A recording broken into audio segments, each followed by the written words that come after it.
दोस्तों, उज्जैन से दिल्ली जाने वाली एक ट्रेन में 22 साल की लड़की ज्योति की इज्जत आबरू 6 बदमाशों द्वारा उसके पिता के सामने लूट ली जाती है। लेकिन उसका पिता चाहकर भी इन 6 बदमाशों का कुछ नहीं बिगाड़ पाता है। दरअसल दोस्तों, कहानी मध्य प्रदेश के उज्जैन शहर में रहने वाले एक पिता और उसकी 22 साल की लड़की ज्योति की है।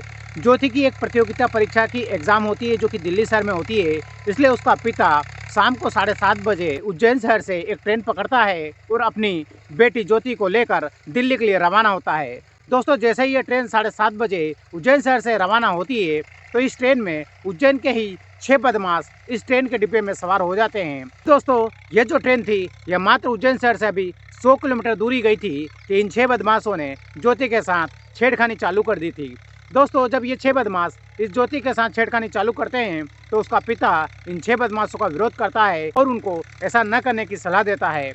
लेकिन ज्योति के पिता की यह बात इन 6 बदमाशों को नागवारा लगती है और वह इस ज्योति के पिता को पीटने लग जाते हैं और उसको बंधक बनाकर उसकी लड़की ज्योति के साथ गंदी हरकतें करने लगते हैं। ज्योति चीखती है, चिल्लाती है और ट्रेन में अन्य यात्रियों से अपनी मदद मांगती है। लेकिन इन 6 बदमाशों के पास धारदार हथियार होने की वजह से दूसरे जो यात्री रहते हैं वो ज्योति की मदद नहीं कर पाते हैं और एक के बाद एक ये 6 बदमाश ज्योति के साथ संबंध बनाते हैं, उसकी चीखें निकाल देते हैं, उसकी जान निकाल देते हैं। ज्योति तड़पती है, चिल्लाती है और दया की भीख मांगती है। लेकिन इन 6 बदमाशों में से किसी को भी ज्योति और ज्योति के पिता पर जरा भी दया नहीं आती है। एक के बाद एक ये ज्योति के साथ संबंध बना लेते हैं और जब इनका मन भर जाता है तो ये ज्योति के पिता के ऊपर धारदार हथियार से वार कर देते हैं और उसे वहीं मौत की नींद सुला देते हैं और बीच रास्ते में इस ट्रेन की चेन खींचकर भाग निकल जाते हैं। इधर दोस्तों, इन बदमाशों ने ज्योति के साथ एक के बाद एक खतरनाक तरीके से संबंध बनाए थे। इस कारण से ज्योति की हालत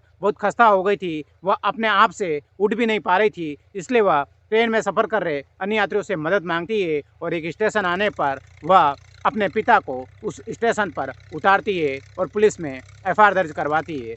दोस्तों, ज्योति के पिता की तो मौत हो चुकी थी, इसलिए उसे RPF जो है पोस्टमार्टम के लिए भेज देती है और ज्योति की गंभीर हालत होने की वजह से उसे एक हॉस्पिटल में एडमिट करवा देते हैं। लेकिन दोस्तों, जो पुलिस होती है वह बहुत चतुराई से काम लेती है। उन्हें मालूम था कि ज्योति की हालत बहुत गंभीर होने वाली है और ये कभी भी अपना प्राण त्याग सकती है, इसलिए वह ज्योति से पूरा बयान लेते हैं। तब ज्योति पुलिस से बताती है कि ये 6 बदमाश उज्जैन से ही इस ट्रेन में सवार हुए थे और हमारे साथ इन्होंने अश्लील हरकतें चालू कर दी थी। दोस्तों, तत्काल पुलिस पहुंचकर उज्जैन के CCTV फुटेज लाती है और उन फुटेज में ज्योति से इन 6 बदमाशों को पहचानने के लिए कहती है। ज्योति इन 6 बदमाशों को पहचान लेती है, उनकी शिनाख्त कर लेती है और अगले दिन ज्योति अपने प्राण त्याग देती है। दोस्तों, पुलिस को इतना तो सुराग मिल चुका था कि इन 6 बदमाशों की शकल उनके सामने आ चुकी थी। पुलिस जो होती है अब इन 6 बदमाशों को अलग अलग शहर से उठाती है और उनको पुलिस कस्टडी में लाकर उनकी धुलाई चालू करती है। जब इन 6 बदमाशों की धुलाई चालू करती है तो एक के बाद एक ये सारा अपना जुर्म कबूल कर लेते हैं।